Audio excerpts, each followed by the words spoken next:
Worldwide, cardiovascular disease affects the lives of hundreds of millions.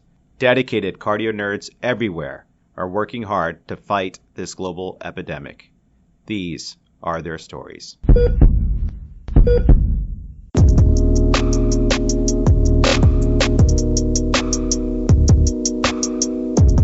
Welcome back, cardio nerds. We are just too excited for this episode. We are bringing back one of our guest hosts, Dr. Richa Gupta. You may remember her from episode 16, Heart Transplantation 101 with Dr. JoAnn Lindenfeld. We also recently produced a popular 2-part YouTube series on myocarditis with Richa as well. Well, she cannot get enough myocarditis education and rounded up an international consortium of fantastic experts for this great discussion, but I'll let her tell you about what's going to happen. Thanks, Dan. Hi, everyone. My name is Richa Gupta. I'm a cardiology fellow at Vanderbilt University Medical Center going into advanced heart failure. We will be joined today by Dr. JoAnn Lindenfeld and Dr. Javid Moslehi from my institution, Vanderbilt. And then we have a very special guest from Milan, Dr. Enrico Ammirati, who's taken time out of his busy clinical schedule to be with us today. He's actually been on service at his hospital in Milan taking care of COVID-19 patients, and we're so grateful that he can be with us to share his expertise and experience.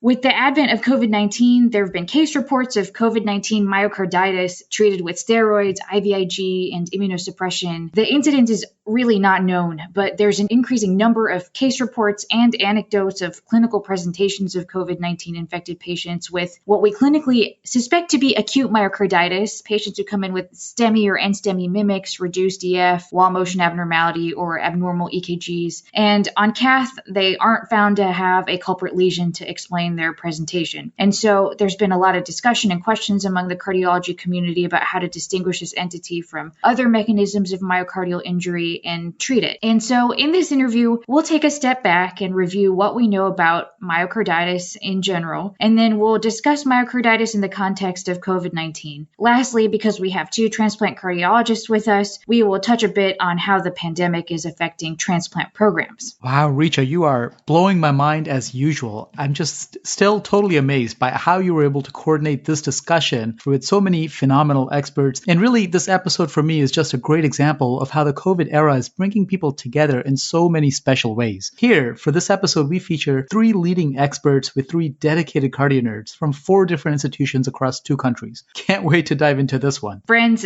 just remember, this podcast is not meant to be used for medical advice. The views expressed here do not necessarily reflect the opinions or policies of our employers. The goal is simply to enjoy learning about more cardiology in the COVID era directly from expert cardio nerds. This discussion ended up being such a rich treasure trove of pearls that we decided to split it up into 2 separate parts. In this current episode 29, we cover the basics of myocarditis. In episode 30, we get to myocarditis in the COVID era. Don't forget to tune into episode 31, our case discussion on myocarditis based on a real patient that Dan took care of, which we use to establish the foundations for understanding all things myocarditis.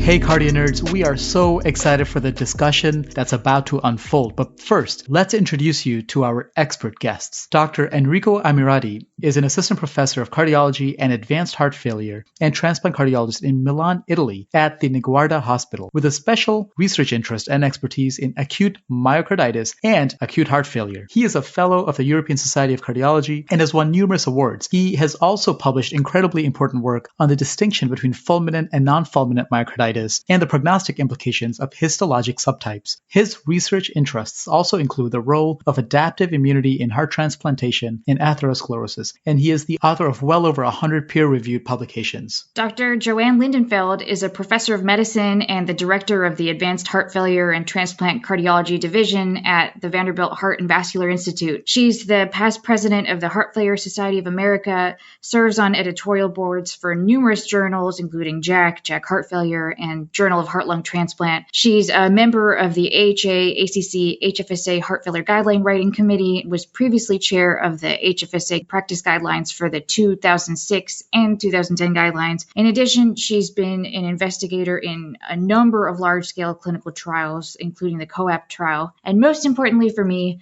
she's been an incredible all-around mentor. Finally, we are very excited to also have with us today Dr. Javid Moslehi, who is an associate professor of medicine at Vanderbilt University Medical Center, where he is the director of the cardio-oncology program. He is a clinical cardiologist and basic translational biologist interested in cardiovascular complications associated with novel molecular targeted cancer therapies and the implication of these on our knowledge of basic cardiovascular biology. At Vanderbilt, he runs an independent basic and translational research laboratory and a program with a focus on signal transduction in the myocardium and vasculature, as well as establishing preclinical models of cardiotoxicity involving novel targeted oncologic therapies.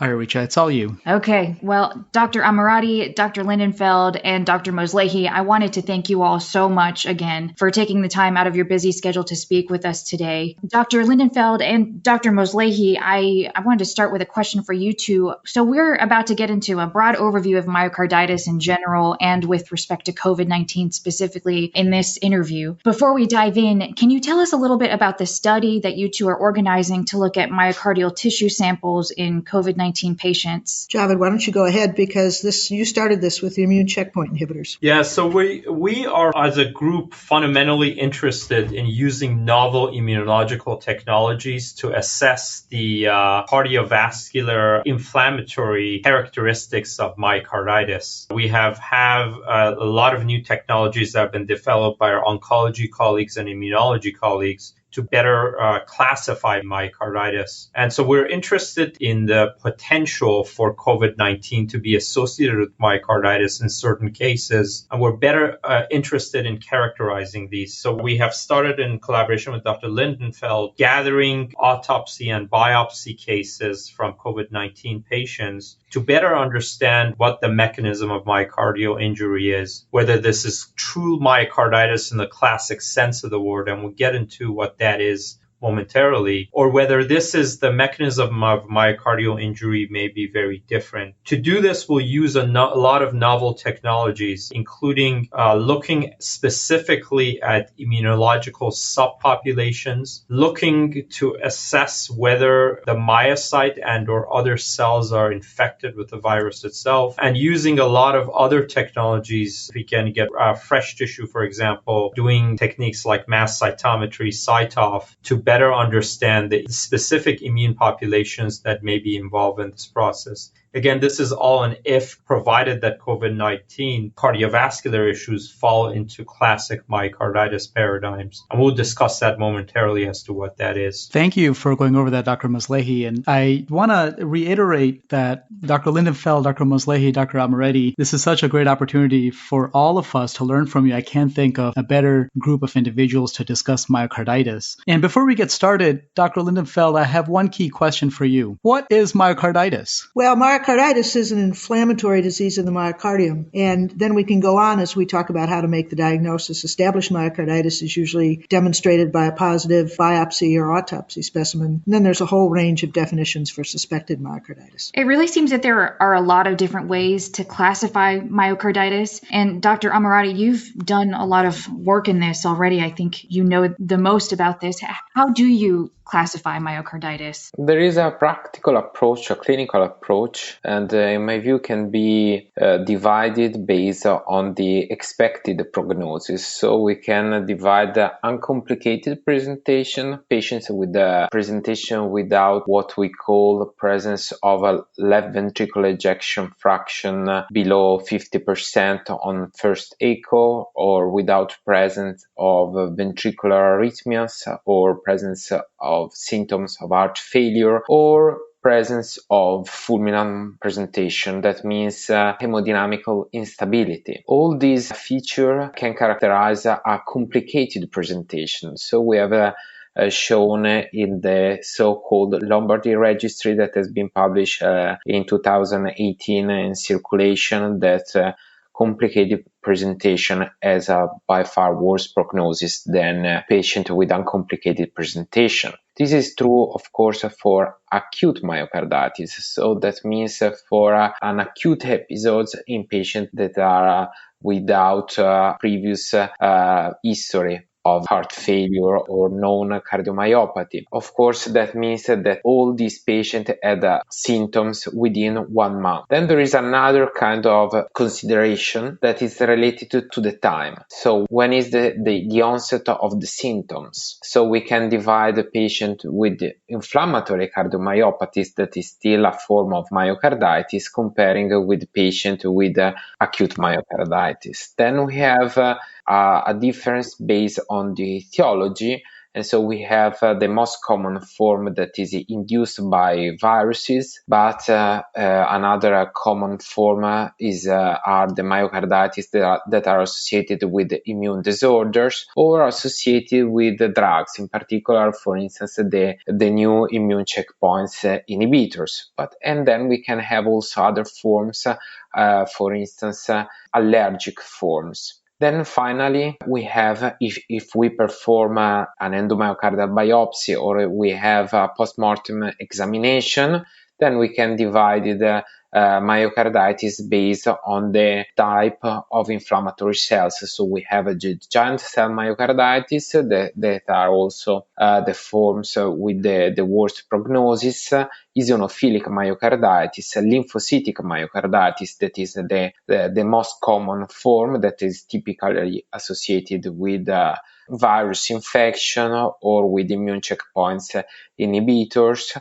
And then finally, we have granulomatosis myocarditis, and a typical example is the myocarditis associated with cardiac sarcoidosis. Wow, thank you so much for that. And the classification schemes are really helpful. So we have a clinical classification, histological classification, and then a classification based on etiology. I echo Ahmed's sentiments. This is Dan Ambinder here. We are just so humbled to have you all on our show and just so appreciative for Richa for helping coordinate this. So for you, Dr. Lindenfeld, taking it back to the bare basics, how would you clinically diagnose myocarditis? And this could be before the COVID era. The diagnosis is a little bit difficult only because all of the signs and symptoms are very nonspecific. But I think in general, a clinical suspicion would be in one of 4 major syndromes. And the best description of this is, I think, in the European Society of Cardiology review in 2013, a white paper about this. But if you suspect myocarditis and then have a biopsy, confirmed myocarditis is a positive biopsy, which used to be considered by the Dallas criteria. And the Dallas criteria published in 1985 for used for a long time, and they require evidence of inflammatory infiltrates within the myocardium, but also evidence of myocardial disruption and necrosis, which is not typically ischemic or contraction band type necrosis. But more recently, people have added a number of other immunohistochemical criteria, and the European Society proposed a number of things, that there be at least 14 white cells per millimeter squared, or 4 monocytes, and 3 CD3 positive lymphocytes. Those are all still suggestions and not definite, but they seem to enhance the Dallas criteria, which we'll get back to later. So if you suspect clinical myocarditis based on signs and symptoms, and they've also described in that nice paper 4 clinical syndromes, and I think it's interesting that it really mirrors the 4 patients, or at least 3 of the 4 patients just published in Circulation last week by the Columbia Group. And that is, the clinical presentations are acute chest pain, particularly with features of pericarditis, or sort of non-ischemic chest pain. It can be ischemic, though, however. Or new onset, evidence of heart failure, worsening of dyspnea, or fatigue, or other signs of heart failure. A subacute or more chronic presentation, and then palpitations or other arrhythmias, syncope or presyncope or heart block, or unexplained cardiogenic shock. So one of those presentations should suggest myocarditis. And if you have any of those things, then what they have suggested is, and we'll talk back about when biopsy, if it's not confirmed by a biopsy, then suspected myocarditis suggested that you have one of these clinical syndromes plus one diagnostic criteria that's abnormal. And the diagnostic criteria suggested would be things such as EKG changes, any arrhythmias, markers of myocytolysis such as troponin elevation, any functional or structural abnormalities on cardiac imaging such as primarily echo and or cardiac magnetic resonance imaging, and now more recently tissue characteristics of cardiac magnetic resonance imaging such as delayed gadolinium contrast enhancement and or T2 weighting that demonstrates edema and or inflammation. So you should have one of each of those for suspected myocarditis, if at all possible. In the absence of symptoms, if for some reason you suspect myocarditis, then you should have at least one or more of both of those, in addition to some other features such as fever. So that would probably be right now the single most altogether way to make the diagnosis. That's a great summary. Out of all of the things that you mentioned, are there certain tests that we do that really confirm the diagnosis, or do we need these tests to confirm the diagnosis of myocarditis? Dr. Moslehi, maybe you could take that question. Yeah, so thank you very much. So I want to echo everything Dr. Lindenfeld just mentioned and just also give you a perspective from where I come from, which is in the cardio-oncology world, we have cancer patients who get immunotherapies where there may be the possibility of myocarditis and where confirming the diagnosis would be particularly imperative in these patients because A, you may withhold life-saving therapy in these patients and or give them fairly potent therapies to potentially attenuate the characteristics of myocarditis. So in that scenario, we want to be sure that the patient does have myocarditis as sure as we can. So in collaboration with Dr. Mark Benaka, who is now at the University of Colorado, last year we kind of created at least some proposed definitions of myocarditis that may be especially relevant in the clinical trial population or a large database population. And this is a paper that was published in Circulation last year. So that in all cases, given that the manifestations, clinical manifestations of myocarditis may be fairly nonspecific and associated with other cardiac issues such as acute coronary syndrome, I think we have developed a hierarchical definition accounting for different levels of evidence. For all diagnoses, it's important, I think, to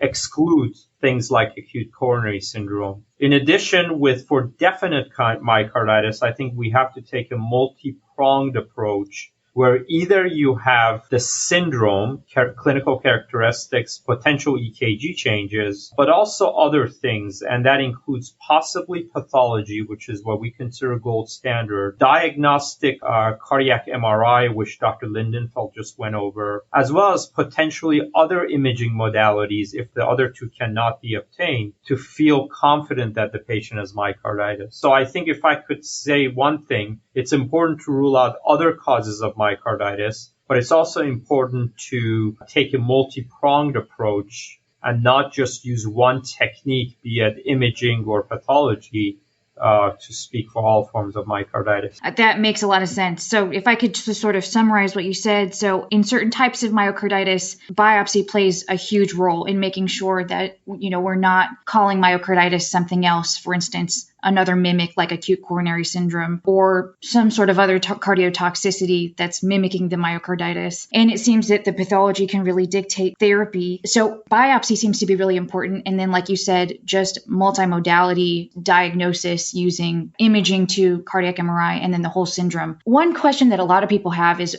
why don't we do a biopsy on everybody? Dr. Lindenfeld, do you have any thoughts on that? Who do we really reserve it for? Well, to echo what Dr. Moslehi just said, one is that we want to do a biopsy to determine that we've excluded other things, but is there something that we can treat, number one. And also we want to do a biopsy if we think it might provide prognostic information. The classic case would be in giant cell myocarditis, where we think if you have that diagnosis, you're going to probably almost certainly need a transplant. So those are important issues. And does the patient have a course that suggests they're not likely to improve? The reason we don't do those in everyone is many cases of myocarditis are much more mild and it appears that the patient is improving. And so we don't think we need to take the risk. And while there is a small risk to biopsy, and I would point out we always worry about cardiac tamponade as a risk for these biopsies, and that happens probably in the range of 1 or 2%. And we have to be careful we're not lulled a little bit. That the risk of biopsy seems to be less in the average transplant patient, which is where most of us do the majority of our biopsies, than it is in the cardiomyopathy patients. So there is a risk to this, but we also can't forget the risk of damaging the tricuspid valve, which could be a really pretty big risk several years down the line if we create severe tricuspid regurgitation. So that's number one.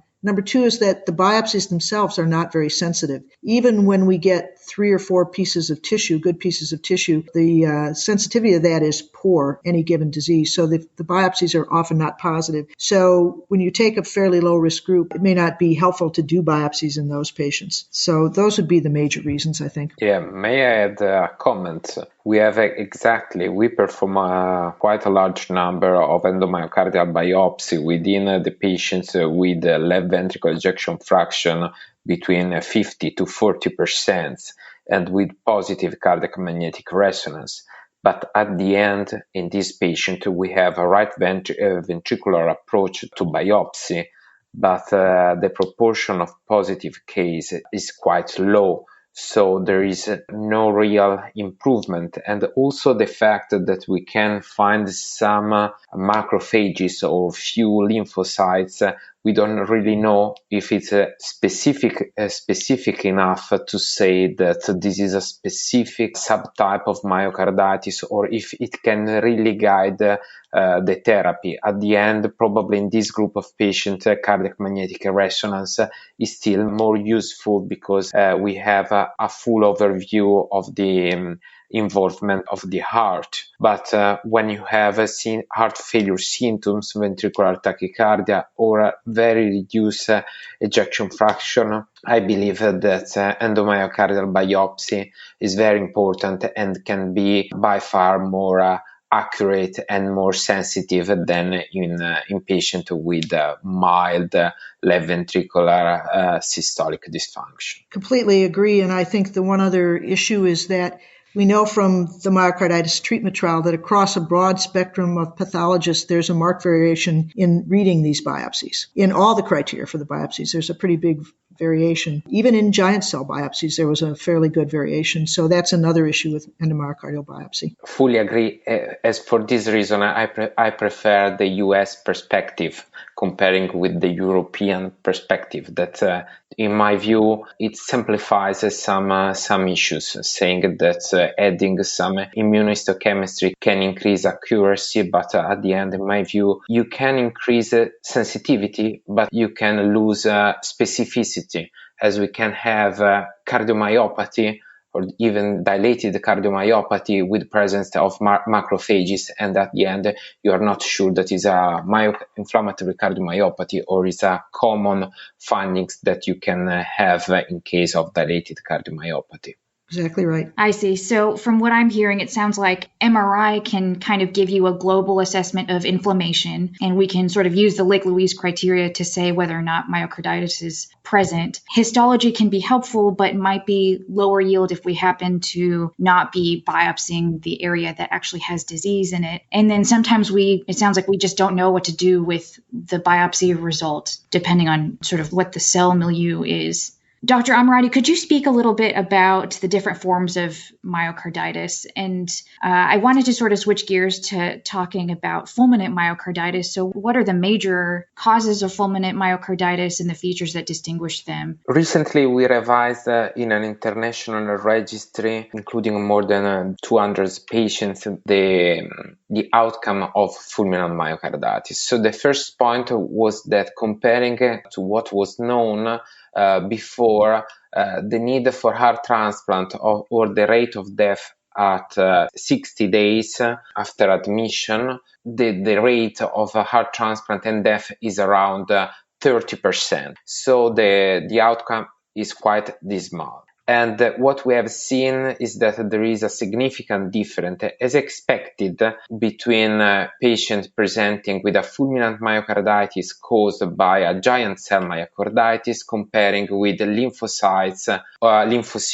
or eosinophilic myocarditis. And this is a very useful point. In fact, we have seen that in the group of patients with giant cell myocarditis, the need for heart transplant or death at 60 days was around more than 60%. The point is that when you have the most common form is the lymphocytic myocarditis, while eosinophilic and giant cell myocarditis represent about 10% of all fulminant myocarditis. So they represent around 10% of these rare form of myocarditis. And the important issues, while sarcoidotic myocarditis presenting as fulminant myocarditis are really rare. We had just 2 cases. The important piece of information that you can have from histology is that you can also decide if you treat with immunosuppressive drugs this patient. In particular, with giant cell myocarditis, we know that we have to use several drugs, in particular anti-thymocytes or anti-T cells drugs. And for eosinophilic myocarditis, we generally use steroids, high dosage of methylprednisolone. In our experience, we use also in lymphocytic myocarditis high dosage of methylprednisolone, even if there is no clear evidence of efficacy. But this point can be related to the fact that we are used to treat this patient when they have reject in heart transplant. So the model that we follow is that of acute severe reject in a transplanted patient. And when we think about MTT trial, most of patients were enrolled after 2 weeks since the onset of symptoms, and that could be also a reason why there was no demonstrated benefit from immunosuppression. So my view on this issue is that we need new clinical trials to demonstrate also in fulminant myocarditis caused by a lymphocytic infiltration that steroids can be useful. I don't know what is the point of view of other speakers on this point. Yeah, I think we agree we need better information than we have now, especially in some of these cases of fulminant high-dose immunosuppression leads to infection complications while we're supporting the patient. So we definitely could use better data than we have right now. No doubt about it. Yeah, and it seems like practice really varies from place to place in terms of immunosuppression for lymphocytic myocarditis. Dr. Moslehi, are you still on the line with us? Yes, still. I can have another few minutes. Unfortunately, then I have to go to the AHA meeting. So I can put a couple of quick blurbs if you want. Sure. From a cardio-oncology perspective. I think I come from this not as a myocarditis expert, which Dr. Lindenfeld and Ammirati are, but rather as a basic myocyte biologist as well as a cardio-oncologist. So with new immunotherapies, we have recognized the new syndromes of myocardial injury that's probably due to inflammation. These include myocarditis in the classic sense of the word that we see with immune checkpoint inhibitors, where you have infiltration of the myocyte with immune cells as well as myocardial death, as well as other syndromes where we can have myocardial injury because of classic immunotherapy. So these include, for example, CAR T cells, which can cause various forms of cardiac injury. It's unclear whether this latter syndrome is a classic myocarditis or not. So I think for now, we really have to go back to the basics and think about what can we learn more from the tissue. And I actually am somebody who advocates for all fulminant myocarditis cases to be able to get tissue, because what we can do with tissue now in 2020 is much, much better, even if it's just paraffin-embedded tissue, in terms of characterizing and delineating the mechanisms of inflammation and inflammatory cardiac disease. There are so many new techniques now that allow us to do this, where we understand a syndrome that we truthfully don't understand that well as a group better. So I would advocate for that. And I also, as a last parting word, I just want to kind of bring up this potential similarities with cancer immunotherapies, which can cause cardiovascular issues. And these include cell-based therapies, or in the old days, antibodies-based therapies like IL-2, which can cause both cardiac and vascular disease. And it's possible that the same syndrome is recapitulated with COVID-19. For example, we know from excellent study, this very nice studies by our Chinese colleagues, that we know that there's elevation of cytokines, and attenuating the cytokine levels with drugs like tocilizumab, which is an IL-6 receptor inhibitor, can be helpful in terms of attenuating the patient's symptoms. Yes, go ahead and go to your meeting. Thank you so much for contributing. Dr. Moslehi was saying is we really understand what's going on at the molecular and histologic level better in myocarditis, and we understand the mechanism better. That'll inform our therapies and give us new therapeutic targets that we can use to treat these patients is sort of what I'm getting.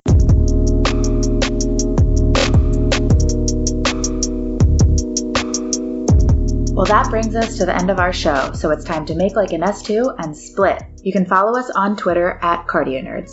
And please share what made your heart flutter this week. Send us a clip to cardionerds@gmail.com. If you enjoyed the show, be a nerd and spread the word. And now, a flutter moment. Fellow CardioNerds and healthcare heroes throughout the globe are working hard to fight this global COVID-19 epidemic. The following uplifting song by Dr. Matthew Feynman and Beth Feynman from the Cleveland Clinic definitely made our hearts flutter. Thank you all for the work you're doing. Hi, I'm Matthew Feynman, internal medicine at Cleveland Clinic. Hi, I'm Beth Feynman. I'm a nurse practitioner at the Taussig Cancer Center at Cleveland Clinic. And we have a little song for you.